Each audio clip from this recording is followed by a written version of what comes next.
السلام عليكم ورحمة الله تعالى وبركاته. مرحبا بكم في قناتي ندير ملخصات على لي كور اللي نقراهم en médecine. Inch'Allah بإذن الله je vais donner que l'essentiel. Toujours on continue avec la sémiologie neurologique. On commence, bismillah. Comme un rappel, on a fait l'examen physique en neuro, درنا l'examen de la motricité, du tonus, des réflexes, de la sensibilité et on termine l'youm inchallah avec l'examen de la coordination. Avant tout, il faut savoir que l'organe responsable de la coordination est le cervelet. On a plusieurs manœuvres et des examens à faire pour l'examen de la coordination.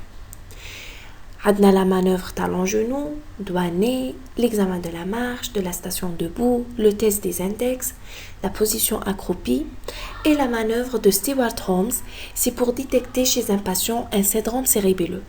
On demande au patient de plier son avant-bras alors qu'il exerce une résistance, puis il le relâche brusquement.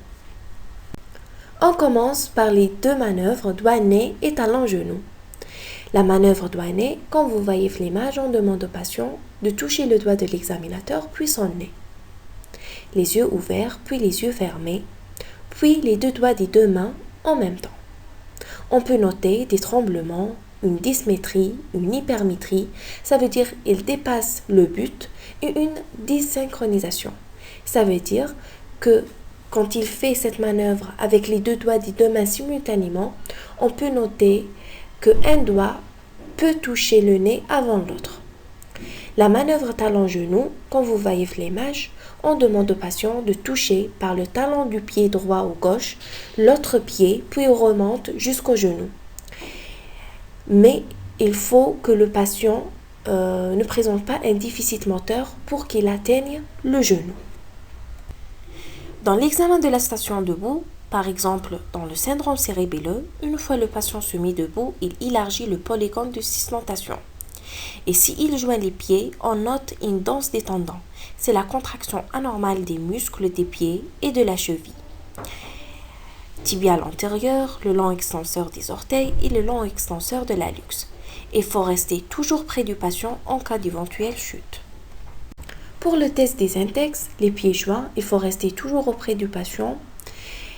Premièrement, les yeux ouverts, puis les yeux fermés. On peut noter des oscillations, des déviations, etc.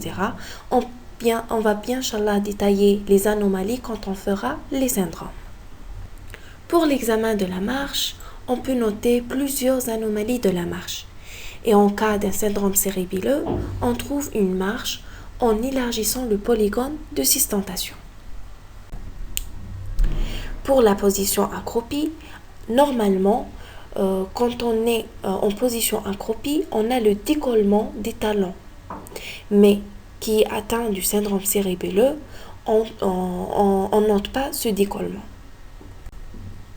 Et comme ça, je vous remercie, je vous dis bon courage. N'hésitez pas de nous rejoindre sur le groupe Facebook Just Start pour l'échange de nos informations. Merci.